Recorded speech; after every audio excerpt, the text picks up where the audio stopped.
আমাদের জীবন চলার পথে অনেক পরীক্ষা আসবে।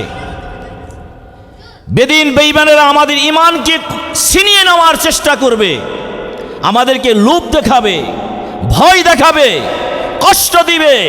সকল কষ্টের মোকাবেলা করে আমরা আল্লাহর প্রতি অঢেল বিশ্বাস ঈমান আমরা টিকিয়ে রাখবো। ঠিক কিনা জোরে বলুন।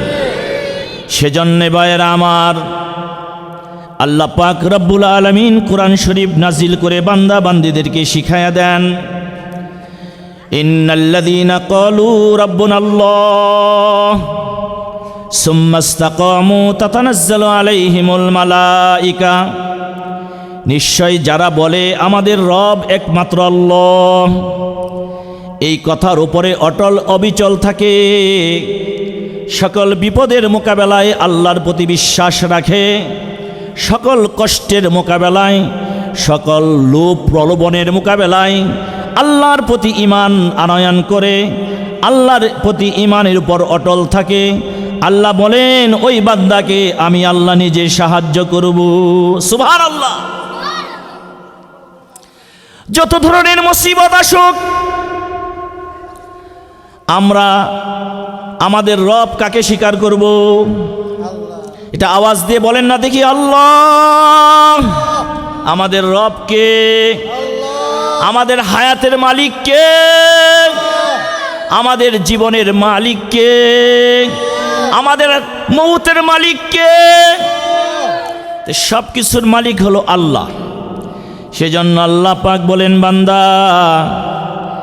আমাকে বিশ্বাস করো, আমার প্রতি ঈমান আনয়ন করো, এই কথার উপরে যদি তোমরা অটল অবিচল থাকতে পারো, তাহলে আমি আল্লাহ তোমাদের জন্য জান্নাত তৈরি করে রেখেছি। সকল কিছুর মোকাবেলায় আমরা আল্লাহর প্রতি ঈমান আনবো, আমরা অটল থাকব। যত বেঈমান নাস্তিক মুশরিক আমাদেরকে কষ্ট দেখ, আমরা কি ঈমান ছাড়ব? ঈমান কি ছাড়ব আমরা? তা আমরা ছাড়ব না। জীবন চলে গেলেও আমরা আমাদের ঈমান ছেড়ে দিব না। সর্বক্ষণ আমরা ঈমানের হালাতে থাকব। এই শিক্ষা আল্লাহ তাআলা কোরআন নাজিল করে মুহাম্মাদুর রাসূলুল্লাহ সাল্লাল্লাহু আলাইহি সাল্লামকে দিয়েছেন। আল্লাহর হাবিব তার সঙ্গী সাথী সাহাবাদেরকে শিক্ষা দিয়েছেন। হাজার হাজার সাহাবী জীবন দিয়েছেন, ঈমান দেন নাই। হাজার হাজার সাহাবী শহীদ হয়েছেন, ঈমান ত্যাগ করেন নাই। যত লোভ লালসা, যত প্রলোভন আর শাস্তি কষ্ট আমাদের জীবনে আসুক না কেন, কিছুতেই কোনো কিছুর বিনিময়ে আমরা আমাদের ঈমানকে ছেড়ে দিব না। ঠিক কিনা জোরে বলেন। সাহাবায়ে কেরামের জীবন থেকে আমাদের শিক্ষা, সাহাবীরা ঈমান দিছেন, জীবন দিছেন তো ঈমান দেন নাই, জীবন ছেড়ে দিছেন, ঈমান ছেড়ে দেন নাই। আমিরুল মুমিনিন ওমর ইবনুল খাত্তাব রাদিয়াল্লাহু তাআলা আনহু যখন রাষ্ট্রপতি, রোম সম্রাট আর পারস্য সর্বক্ষণ মুসলমানদের বিরুদ্ধে লেগে থাকত, মুসলমানদেরকে কষ্ট দিত, মুসলমানদেরকে আঘাত করত। ওমর ইবনুল খাত্তাব একটা সেনাবাহিনীর দল তৈরি করলেন, রোম পারস্যের সৈনিকদের মোকাবেলা করার জন্য। সৈনিকদের মোকাবেলা করার জন্য ওমর রাদিয়াল্লাহু তাআলা আনহু সৈন্য তৈরি করলেন, প্রায় 50 থেকে 60 জন। এদের একজন প্রতিনিধি সেনাপ্রধান বানালেন রাসূলের প্রিয় সাহাবী আব্দুল্লাহ ইবনে হুযায়ফা রাদিয়াল্লাহু তাআলা আনহুকে। সেনাপতি দিয়ে হযরত ওমর পাঠিয়ে দিলেন রোম সৈন্যদের মোকাবেলা করার জন্যে। ওদিকে রোম রাষ্ট্রপতি, রোমের বাদশাহ তার সৈন্য তৈরি করলেন অসংখ্য। তিনি তাদেরকে বলে দিলেন, মুসলমানদেরকে যদি তোমরা কোনোভাবে আটক করতে পারো, তাহলে তাদেরকে ধরে এনে আমার রাজধানীতে দিয়ে দিবা। আমি মুসলমানদের ব্যাপারে একটা কথা সবসময় শুনি, তবে আমার বিশ্বাস হয় না। মুসলমানদেরকে নাকি টাকা পয়সার, অর্থ সম্পদের লোভ দেখালেও তারা ঈমান ছাড়ে না। মৃত্যুর ভয় দেখাইলেও নাকি তারা দিন থেকে সরে যায় না। শুনতেছি তবে বিশ্বাস হয় না। ওদেরকে যে ধরে আনতে পারো, জীবিত আমার রাজধানীতে দিয়ে দিবা, আমি পরীক্ষা করে দেখতে চাই তারা তাদের ইসলাম আর ঈমানকে কত ভালোবাসে। সুবহানাল্লাহ।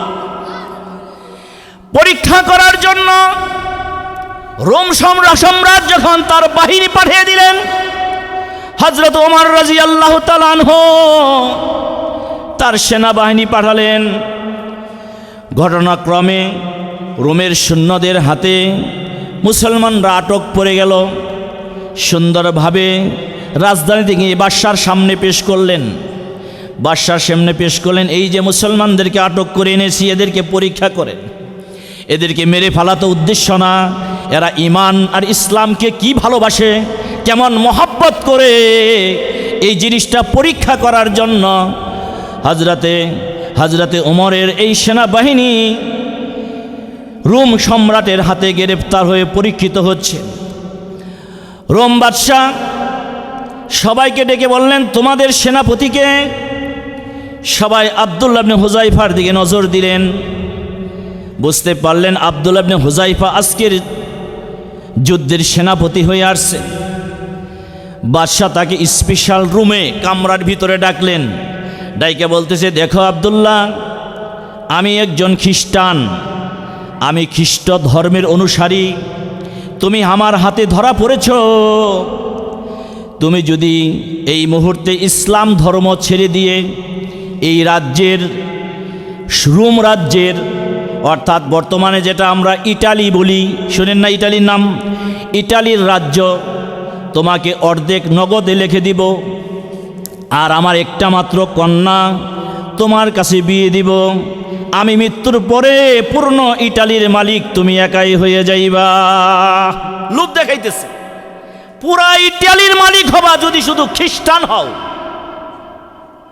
ভাইরা আমার, আব্দুল্লাহ ইবনে হুযায়ফা রাদিয়াল্লাহু তাআলা আনহু সিংহের মতো গর্জন দিয়ে উঠলেন, ও রোমের লাল কুকুর, তুমি কি দুনিয়ার লোভ লালসা দেখিয়ে আমার ঈমানকে ক্রয় করতে চাও, আমার ঈমান ছিনিয়ে নিতে চাও?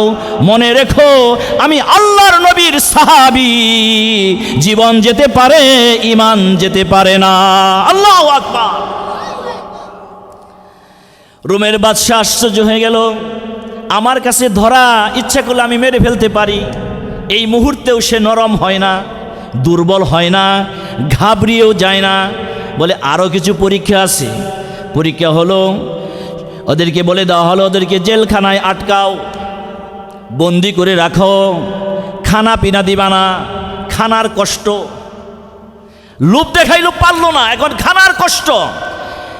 একদিন নয়, 2 দিন নয়, 3 দিন হয়ে গেল।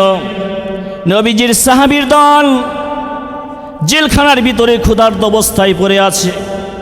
রোমের বাদশাহ এক ডাক্তার ঠিক করলো। ডাক্তারে বলল, দেখো, ওরা যখন মরা কাছাকাছি আসবে, মৃত্যু জীবন যায় ভাব, তখন এদের কাছে খানা দিবা। খানাটা কি হবে জানো? খানাটা হবে শুকুরের মাংস আর মদ মিশ্রিত পানি। নাউজুবিল্লাহ বলুন। শুকুরের মাংস, মদ মিশ্রিত পানি ছাড়া আর কোনো খাবার ওদের কাছে যাবে না। যখন মৃত্যুর কাছাকাছি চলে আসে, তখন ওদের সামনে এই খাবারটা পেশ করবা।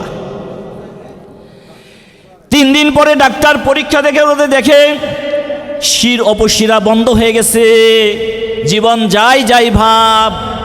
আসলে তো বাদশার মেরে ফেলা উদ্দেশ্য নয়, উদ্দেশ্য হলো আমি পরীক্ষা করে দেখতে চাই মুসলমানরা কেমন করে তার নবীকে ভালোবাসে, কেমন করে তার ঈমান মহাব্বত করে, কেমন করে তার ইসলাম ধর্মকে তারা ভালোবাসে। এটাই পরীক্ষা করা উদ্দেশ্য। ভাইয়েরা আমার, এবার যখন তাদের সামনে খানা পিনা প্রস্তুত করা হয়েছে, কি খানা? শুকরের মাংস আর মদ মিশ্রিত পানি। বাদশাহ বলে দিছে, ওদের সামনে দেওয়ার পরে বলে দিবা, এটা কিন্তু শুকরের মাংস, এটা কিন্তু মদ মিশ্রিত পানি। এদের সামনে, সাহাবীদের সামনে যখন এই খানা পেশ করা হয়েছে, আর বলা হইতেছে এটা শুকুরের মাংস আর মদ মিশ্রিত পানি, এই খাবার ছাড়া তোমাদের কপালে কোনো খাবার নাই, যদি বাঁচতে চাও এই খাবার খেয়েই বাঁচতে হবে। সাহাবীরা সবাই সেনাপতির দিকে তাকায়, দেখি আমাদের সেনাপতি কি করে। সেনাপতি মৃত্যু মরার মতো পড়েছিল, হঠাৎ করে গর্জন দিয়ে বলেন, এই ধরনের খাবার, নাপাক খাবারগুলি আমাদের কাছ থেকে এখনই সরিয়ে নাও, যদি না সরিয়ে নাও তাহলে আমরা লাথি মেরে থালা বাসন সব ভেঙ্গে চুরমার করে দিব। সুবহানাল্লাহ। বাদশা দেখে খানার অভাবে মরে যায় ভাব, আবার দেখি এই খানা দেওয়ার পথে তেজ হয়েছে। এই শক্তিটা কার শক্তি? আর আওয়াজ করে বলেন কার শক্তি? আচ্ছা বাবা, আল্লাহকে ডাক দিলে একটু শান্তি লাগে কিনা বলেন? আপনার সুন্দর করে আল্লাহ ডাকেন, আল্লাহ, সবাই ডাক দেন আল্লাহ আল্লাহ। আল্লাহকে ডাক দিলে অন্তরে ব্যথা দূর হয় কিনা দেখবেন। অনেক মুসিবত কষ্ট আসছে, শেষ মুহূর্তে কয় আল্লাহ, ঠিক কিনা জোরে কন? শেষ ডাক হলো আল্লাহ, তুমি আমার মালিক, তুমি আমাকে শান্তি দিতে পারো, তুমি আমাকে সব কিছুই করতে পারো আল্লাহ, তুমি আমার জন্য উত্তম ফয়সালার ব্যবস্থা করে দাও। ভাইরা আমার, বাদশা যখন এই রাউন্ডেও ফেল করলো, খাওয়াইতে পারলো না, বাদশা এবার আবার বলে আরেকটা পরীক্ষা করব। ওরা কতজন গোনা দাও? বলে 50-60 জন হবে। 50-60টা ডেক বসাও, ডেক বসাইয়া পানি না তেল ঢালো, সেই পানি গরম করতে লাকড়ি দিয়ে গরম করতে থাকো। সাধারণ লাকড়ি না, তেঁতুল গাছের গোড়ালি। অন্যান্য লাকড়ি চাইতে তেঁতুল গাছের লাকড়ির বড় তাপ বেশি, বুঝেনি কথা? তেঁতুল গাছের লাকড়ির তাপ বেশি হয়। বাদশা অর্ডার করেছে তেঁতুল গাছের লাকড়ি দিয়ে ডেগের ভিতরে পানি, ডেগের ভিতরে তেল দিয়ে গরম করো। যখন ভাতের মূল বরকের মতো ফুটকাইতে থাকবে, এক একজন করে এক এক ডেগের ভিতরে ছেড়ে দিবে। বাদশার হুকুম তাই করা হলো। তেল গরম হয়ে গেছে। সাহাবীদের একজন ডেকে বলে, ওদের মধ্য থেকে একজন পানিতে ছেড়ে দাও, তেলের গরমের মধ্যে ডেগের মধ্যে ছাড়ো। তেলে গরমে যখন ছেড়ে দেওয়া হয়েছে, সাথে সাথে ভাজা হয়ে গেছে, শহীদ হয়ে গেছে। এবার বাদশা বলে সেনাপতিকে ডাকো। সেনাপতিকে এবার ডাকা হয়েছে, গরম তেলে ডেগের মধ্যে ছেড়ে দিবে। সেনাপতির দিকে বাদশা তাকায় তাকায় দেখতেছে সেনাপতি কেমন করে। দেখে সেনাপতির ঘাড় খুব শক্ত, মজবুত করে আছে, নত হয় নাই, ঈমান ছাড়ে নাই, দুর্বল হয় নাই। বাদশা অর্ডার করেছে সেনাপতিকে লাগাও। সেনাপতিকে যখন ধরে নিয়ে ডেগের দিকে যাইতেছে, বাদশা তাকায় তাকায় দেখে সেনাপতি আব্দুল্লাহ ইবনে হুযাইফার চোখ দিয়ে পানি পড়তেছে। বাদশা ভাবছে আব্দুল্লাহ ইবনে হুযাইফা কান্দে কেন? ভয় পাইছে বোধহয়, মনে হয় ভয় পাইছে। এবার প্রস্তাব দিলে কবুল করবে। আবার তাকে স্পেশাল ডাকা হয়েছে, বলা হয়েছে প্রথম দিন যেই শর্তটা তোমার সাথে করেছিলাম, যদি ইসলাম ছেড়ে দিয়ে খ্রিস্টান হও, নগদে এই ইটালি রাজ্যের অর্ধেক লিখে দিব, আমার একটা মাত্র সুন্দরী কন্যা তোমার সাথে বিয়ে দিব। সেই শর্তটা আজও বহাল আছে। এখনও যদি তুমি ইসলাম ধর্ম ছেড়ে দিয়ে খ্রিস্টান হও, তোমার নামে আমি এগুলি সব লিখে দিব। আব্দুল্লাহ ইবনে হুযাইফা বলেন, ও রোমের লাল কুত্তা, মুসলমান কখনো মানুষের সামনে, মাখলুকের সামনে মাথা নত করে না।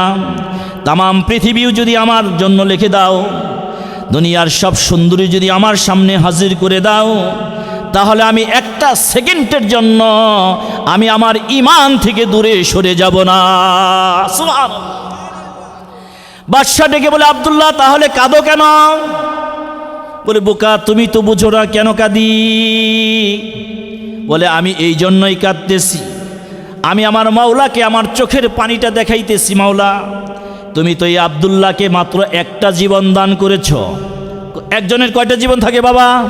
একটা জীবন তুমি আমাকে দান করেছ। একটা জীবন তোমার রাহে, তোমার রাস্তায় কুরবান করে আমি কেমনে বুঝাবো আমি তোমাকে কত ভালোবাসি, তোমার দিন ইসলামকে আমি কত ভালোবাসি, তোমার নবীকে আমি কত ভালোবাসি। আমি আব্দুল্লাহকে যদি 100 জীবন দান করতা, আমি প্রতিটা জীবন তোমার নামে কুরবান করে আমি শহীদ হয়ে দেখিয়ে দিতাম আমি আল্লাহ তোমাকে কত ভালোবাসি।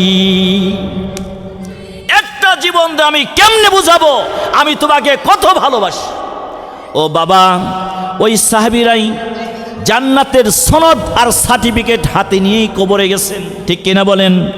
আমরা তো একটু ভয় পাইলেই দিন থেকে ইসলাম থেকে সরে যাই, একটু লোভ আসলেই আমরা ইসলাম ছেড়ে দেই, একটু কষ্ট আসলেই আমরা ঈমান ছেড়ে দেই।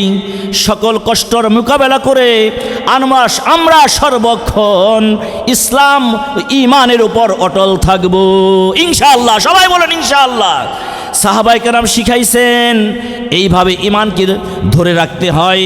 তাহলে আল্লাহ তাআলা বলেন, বান্দা সুম্মাস্তাকামু, এই কথার উপরে যদি তোমরা অটল থাকো, তাতানাজ্জালু আলাইহিমুল মালাইকা, আমি দলে দলে তোমাদের কাছে ফেরেশতা পাঠাবো।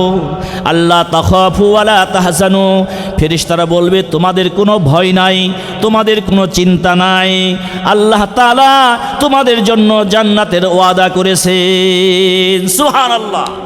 এই জন্য বাবা সব সময় আমরা ঈমান রাখবো কার উপরে? এটা আওয়াজ দিয়ে, মুসলমানের আওয়াজ দিয়ে বলেন না, কার উপরে? আল্লাহর উপরে আমরা ঈমান আনবো, ঈমান রাখবো। এই যে সামনে নির্বাচন, আপনারা বুঝতেছেন এমন একটা নেতার আমাদের দরকার, যেই নেতা দ্বারা আমাদের এই রাষ্ট্র কোরআনের শাসন কায়েম হবে, ঠিক কিনা জোরে বলুন। ও ভাইয়ের আমার, এটা মুসলমানদের দেশ, অলি আউলা পীর বুজুর্গদের দেশ। এই দেশে কোরআনের শাসন কায়েম হোক আপনারা চান? সবাই বলেন চান নাকি? আল্লাহকে হাত উঠিয়ে দেখেন, আল্লাহ নির্বাচনের আগে আমরা তোমাকে হাত দেখাইয়া দেখাইয়া বলতেছি, মাওলা তোমার নবী বলছেন আনা খাতামুন নবিয়্যিন লা নাবিয়্যা বাদি। আল্লাহ তোমার হাবিব বলছেন আমি নবী চলে গেলে আর কোনো নবী আসবে না। কথা ঠিক, তবে তোমার ওমর তো বলে নাই আমি ওমর গেলে আর কোনো ওমর পৃথিবীতে আসবে না। মাওলা আমাদের জন্য একটা ওমর চাই, যেই ওমর আমাদের বাংলাদেশ শাসন করবে, ঠিক কিনা জোরে বলেন। সেই জন্য আমরা সর্বক্ষণ প্রস্তুত থাকব ঈমান আর ইসলামের উপর অটল থাকা, ঠিক কিনা জোরে বলেন। কিছুতেই আমরা পিছপা হব না, সর্বক্ষণ আমরা ঈমানের হালাতে থাকব। আমাদের জীবন চলে গেলেও আমরা ঈমানকে ছাড়ব না, ঠিক কিনা জোরে বলুন। সেই জন্য কোরআনের মাহফিলটা জীবন দিয়ে, মাল দিয়ে আমরা ইসলামকে মহব্বত করব। জীবন দিয়ে আর মাল দিয়ে, সব কিছু দিয়ে আমরা ঈমানের মহব্বত রাখবো। মুসলমানের সবচেয়ে বড় সম্পদ হলো ঈমান, ঠিক কিনা জোরে বলুন, ঠিক কিনা। এই ঈমানকে যখন আমরা ধরে রাখতে পারবো, আল্লাহ তাআলা বলছে তোমাদের কোনো ভয় নাই, তোমাদের কোনো চিন্তা নাই, তোমাদের জান্নাতে যাওয়ার ওয়াদা আমি আল্লাহ তাআলা নিজে করেছি, আলহামদুলিল্লাহ। সেই জন্য বাবা কোরআনের মাহফিলে আমরা আসছি। এই মাহফিলটা সিরাজুল ইসলাম ভাই কিছু বাচ্চা কাচ্চা নিয়ে এখানে লেখাপড়া করান, যেখানে কোরআনের দর্স হয়, সেখানে সরাসরি আল্লাহর রহমত নাজিল হয়। এই রহমত প্রতিটা বাসায় বাসায় গিয়ে পৌঁছায়। সেই রহমতের কারণে আমরা সুস্থ থাকি, ভালো থাকি, ঠিক কিনা বলেন। আমরা এগুলি করতে পারি। সেই জন্য আমরা এই কোরআনের মাহফিলকে মহব্বত করবেন তো আপনারা? আমাদের বাচ্চা কাচ্চা দিয়া, সন্তান দিয়া আমরা এই কোরআনের প্রতিষ্ঠানকে মহব্বত করব। যারা এই কোরআনের প্রতিষ্ঠান পরিচালনা করে তাদেরকেও মহব্বত করব, ঠিক কিনা। মহব্বতের মাধ্যমে কি হবে? এই কোরআনের বাগান আরও বড় হবে, এর ভিতরে রহমত আরও বেশি আল্লাহ ঢেলে দিবে, আর রহমতের ভাগী আমরা প্রত্যেকেই বাসায় বাসায় থেকে পেয়ে যাব। সেজন্য হাদিসে পাকের মধ্যে নবীজি বলেছেন যে তোমরা যেমন আকাশের দিকে তাকালে তারকা দেখতে পাও ঝলমল করে, আকাশবাসীরা যখন জমিনের দিকে তাকায় তারাও কিছু তারকা ঝলমল করতে দেখতে পায়। সুবহানাল্লাহ। সেই তারকাগুলো হলো কোরআনের মজলিস, সেই তারকা হলো কোরআনের দর্স, কোরআনের বাগান, কোরআনের মাদ্রাসা।